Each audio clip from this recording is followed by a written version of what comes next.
Hare Krishna, welcome all. The ISKCON Phoenix group presents the Srimad Bhagavatam Canto 1 skit. Om Ajnanatimidandasya Jnananjana-shalakaya Chakshurunmilitam Yena Tasmai Shri Gurave Namaha. Namo Vishnupadaya Krishna Prasthaya Bhutale Srimate Bhaktivedanta Swami Niti Namine. Namaste Saraswati Deve Gauravani Pracharine Nirvishesha Shunyavadi Paschatya Deshatarine. Jai Shri Krishna Chaitanya Prabhu Nityananda Shri Advaita Gadadhara Srivasadi Gaurabhaktavinda. Om Namo Bhagavate Vasudevaya. Om Namo Bhagavate Vasudevaya. Om Namo Bhagavate Vasudevaya. Narayanam Namaskrityam Naram Chaiva Narottamam Devim Saraswatim Vyasam Tato Jayamudiraye. Nashtakayeshu Bhakteshu Nityam Bhagavata Sevaya. Bhagavati Uttama Shloke Bhaktir Bhavati Naistiki. Hare Krishna Krishna Krishna Hare Hare Hare Rama Rama Rama Hare Hare. The Srimad Bhagavatam is the ripened fruit of the Vedic wisdom compiled by Srila Vyasadeva at the maturity of his knowledge, not different from the Supreme Lord Sri Krishna. It is the Grantavatara of the Lord that narrates the pastimes of the various avatars of the Lord. Glorified as the Mahapurana, it is rich with the descriptions of the 10 subjects beginning with Sarga. In the Srimad Bhagavatam, there are 10 divisions of the statements regarding the following. First, the creation of the universe. Second, subcreation. Third, planetary systems. Fourth, protection by the Lord. 5, creative impetus. 6, the change of manus. 7, the science of God. 8, returning home back to Godhead. 9, liberation. And 10, the summum bonum. It is further mentioned that the ultimate purpose of the first 9 topics is to glorify the 10th topic, which is the Asraya Tattva or summum bonum. Thus, the Srimad Bhagavatam has been prepared to explain Krishna or the science of Krishna. It concludes that Lord Krishna is the ultimate source of all energies, which is indicated by the very word Krishna.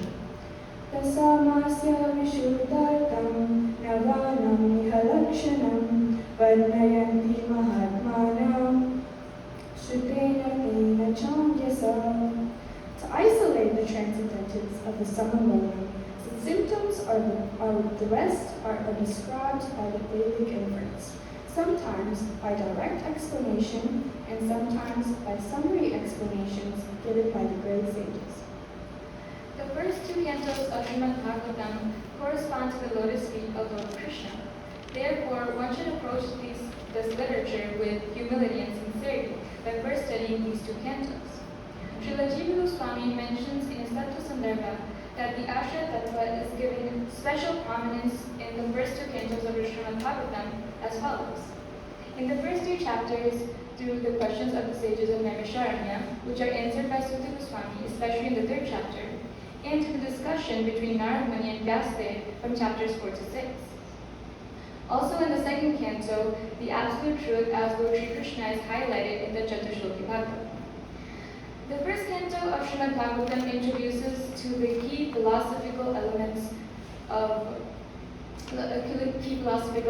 like Bhakti, Bhagwan, Bhakta, and Bhagavatam that form the foundational understanding of a devotee and the prominent characters of Srimad Bhagavatam, namely Parikshit Maharaj, Shukdev Goswami, Narad Muni, Srila Vyasadeva, Vidura, Lord Sri Krishna, etc., along with their belongings, to set the stage for the unfolding of this great literature. Right at the onset, there are descriptions of the absolute truth in the highest religion. Thousands of sages came together in the holy place, Naimisharanya, to perform sacrifice. To their very good fortune, the great sage Sri Goswami had been traveling to different pilgrimage sites, arrived here along with his disciples.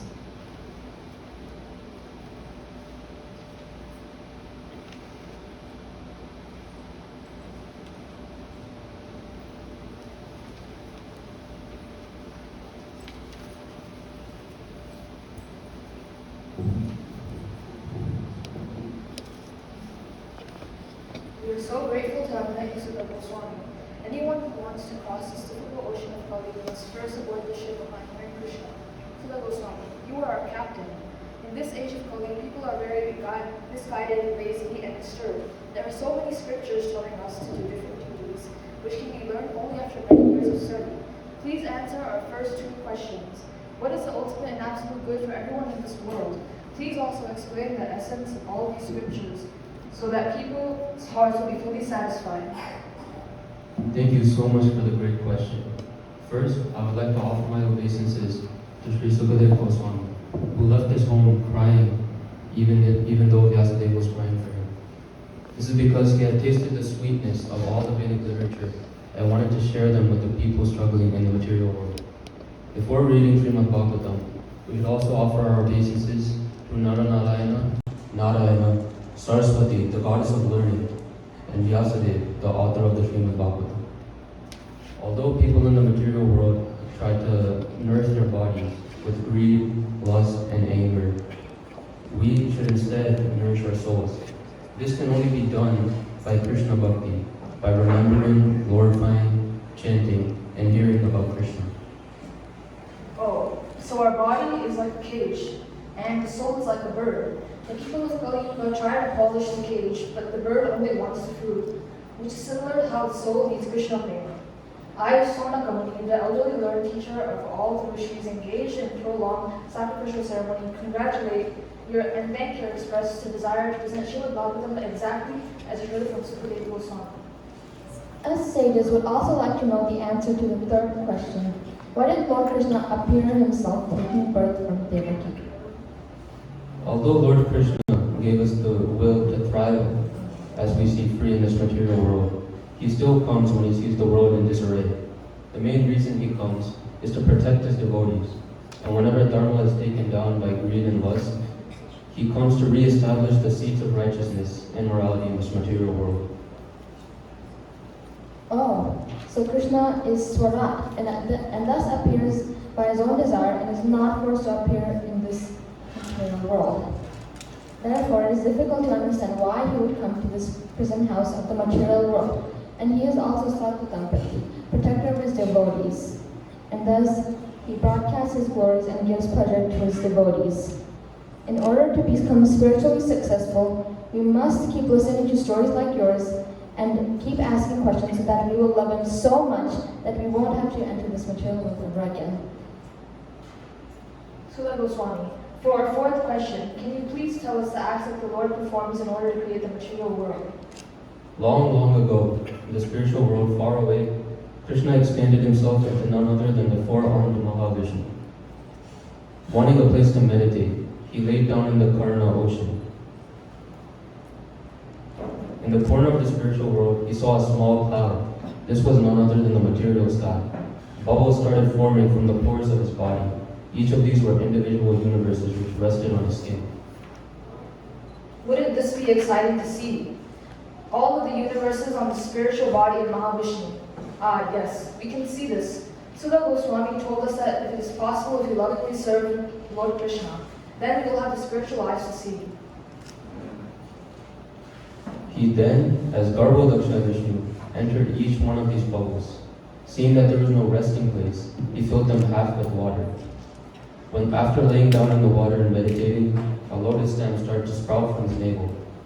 From this lotus, Brahma was born, the master engineer of the entire universe. Shirodakshaya Vishnu oversees his creations. So as the master engineer of the universe, he must have created everything in the universal bubble using Lord Krishna's powers.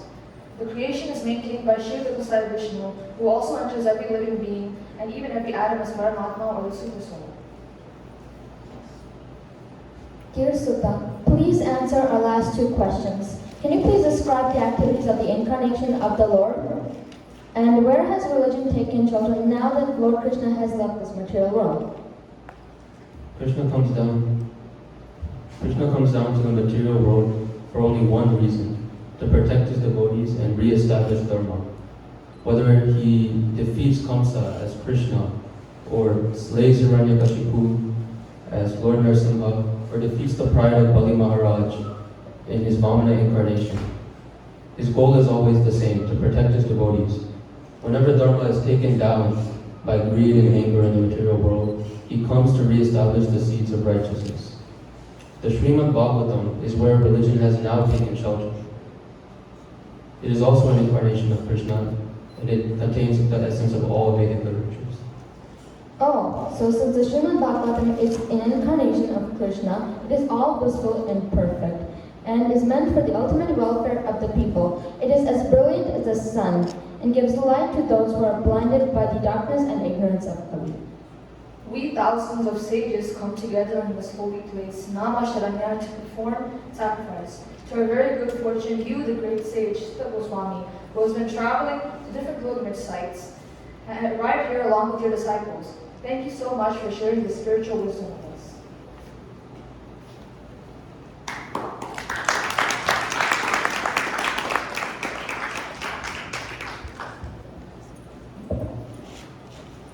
History of Bhagavatam. Vyasadeva had learned from Narad Muni that the people of Kali Yuga like to enjoy. So as these instructions are coming from him, a great sage, they will enjoy without any prohibitions. Anything he describes that is separate from Krishna disturbs the mind. Just like the wind disturbs a boat that isn't properly anchored. The thing is, he must write about Krishna so it can act like medicine for the materialistic people. Eventually, this will clear away their material desires, and then they will deserve to know Krishna fully and be truly happy. Because he is an expert and unattached to his material happiness, he is qualified to write about Lord Krishna. Lord Krishna assisted Pandavas in various ways in the Kurukshetra war. Even after the war, Krishna continued to stay at Hastinapur to pacify and encourage the Pandavas.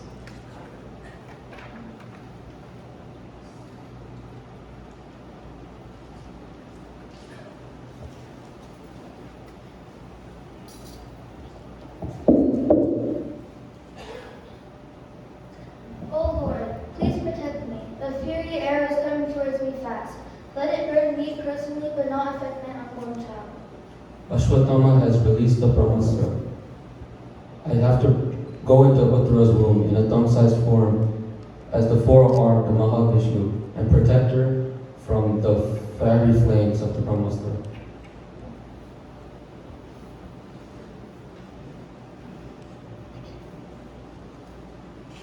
Uttara gave birth to Parikshit.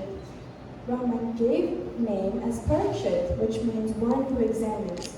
Parikshit constantly searched for Krishna, whom he saw before birth.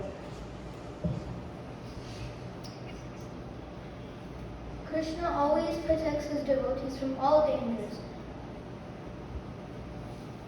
The more you depend on Krishna, the more he reciprocates to you.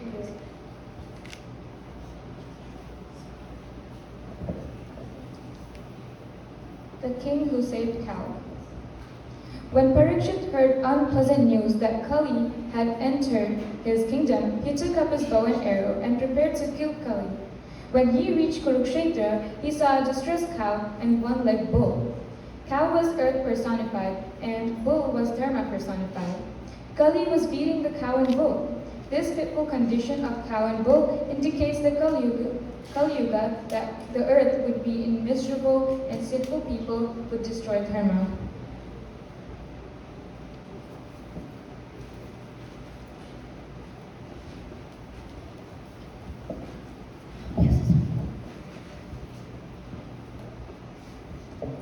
When Krishna was here on earth, beautifully decorated by his divine footprints.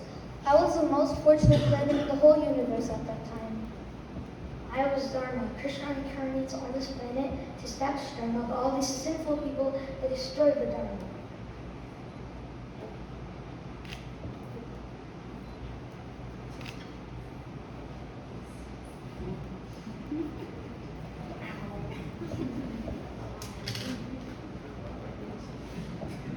O cow and bull. O cow and bull, do not fear this Kali. As long as I'm here, you have a good fortune. O bull, you are Dharma. Your 4 legs in Satya Yuga were established as austerity, cleanliness, truthfulness, and mercy. The 3 legs were cut off due to pride and bad decisions. Only 1 leg remains because it's the leg of truth. And also, you, Kali, you have committed a great act of sinful things to these poor animals, and for that you shall receive the greatest punishment, and that is death.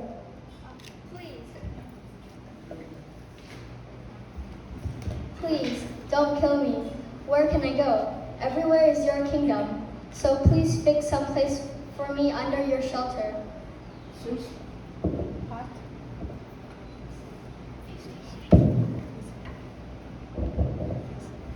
Since you are taking my shelter, I shall spare you, and you may reside in places where there is pride, intoxication, gambling, illicit relationships. But those things are not present in your kingdom right now. Then you may live on gold. An ideal king must take full responsibility for his citizens, without partiality or discrimination.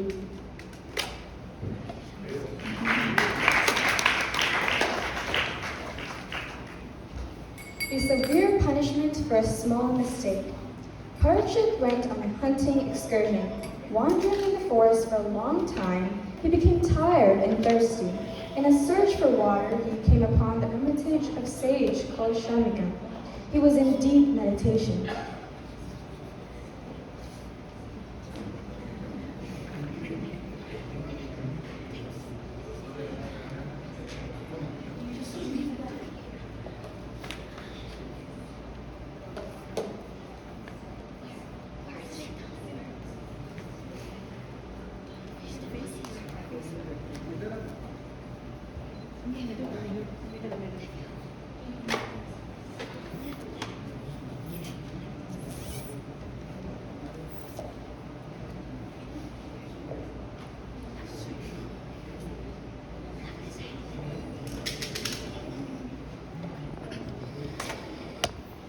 Hello, Sage, may I please have some water?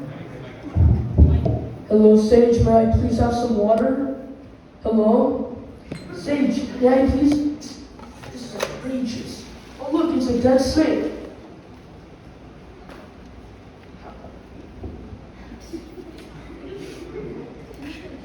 This will surely teach him a lesson.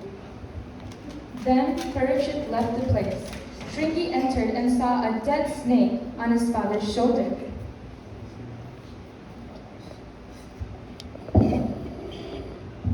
Oh, just look at the sins of these arrogant kings. How could he put a dead snake on a Brahmana? From the 7th day from today, a snake bird, Daksha, will bite King Parikshit, who insulted my father. Oh no, what did I do?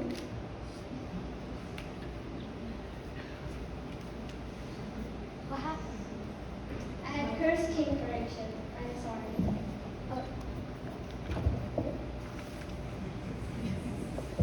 Oh, son, you have made such a great sin for a small offense. King Parikshit, he is a pious and saintly king and that he has performed many sacrifices for the welfare of humanity. This is a lesson of tolerance. One should not be impulsive and arrogant like Shringi, but one must try to be tolerant and patient like Sage Shamika.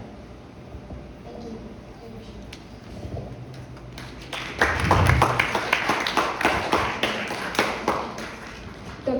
in curse.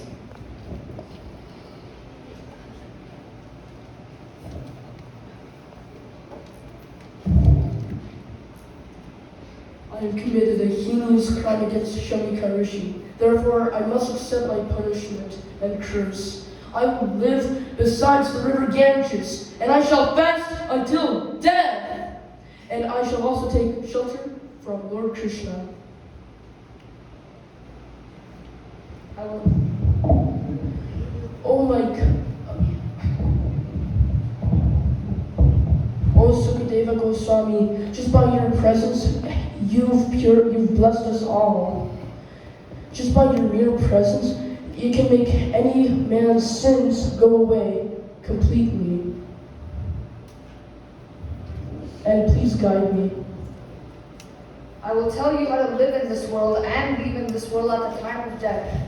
Listen to the Srimad Bhagavatam for the next 7 days. Thank you.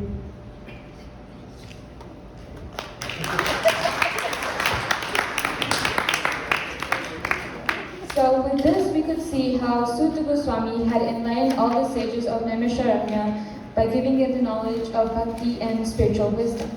And how also once Narad Muni helped Srila Vyasadeva by giving him the secret message he was missing in his religious text, which was to glorify Lord Krishna. Moreover, we saw how Lord Krishna protected Uttara from Ashwatthama when he was in the womb of Uttara. King Parikshit also later met Kali, who made him do or act a heinous offense against sage Shamika. The result was that sage Shamika's son Shringi had cursed Parikshit to die in 7 days by the snake bird Daksha.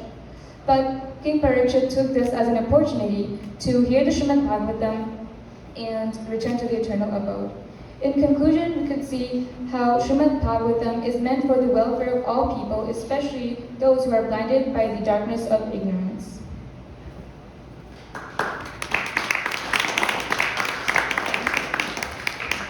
Now I'd like to call Nikit, who was acting as Sutta Goswami and Lord Krishna, Tanishta, who was Shaunaka Rishi and Shukdev Goswami, Aditi, who was the Naimisharanya sage, Pia, who was acting as Uttara and the cow, Parth as Parikshit, Nitai as Shringi, Tanush as Kali, and Soham as Shaunaka Rishi and the bull. And now we will chant the Hare Krishna Mahamantra 3 times. Hare Krishna, Krishna Krishna, Hare Hare, Hare Rama, Hare Rama, Rama Rama, Hare Hare. Hare Krishna, Krishna Krishna, Hare Hare, Krishna Krishna, Hare Hare, Hare Rama, Hare Rama, Rama Rama, Hare Hare. Hare Krishna, Krishna Krishna, Hare Hare, Hare Rama, Rama Rama, Hare Hare.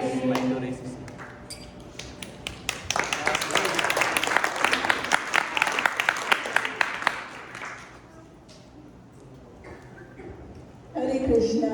Thank you so much, everybody. So that was youth group and children, everybody. Thank you so much. Again, as I said, thank you so much, Anandrina Mataji and Nikit and all the students of the youth group. As you can see, their knowledge, the content and everything, they are like very clear about the message of the Srimad Bhagavatam Canto 1. So very amazing performance, everybody. Thank you so much again for your participation, everybody being here and supporting us. Thank you so much. Hare Krishna.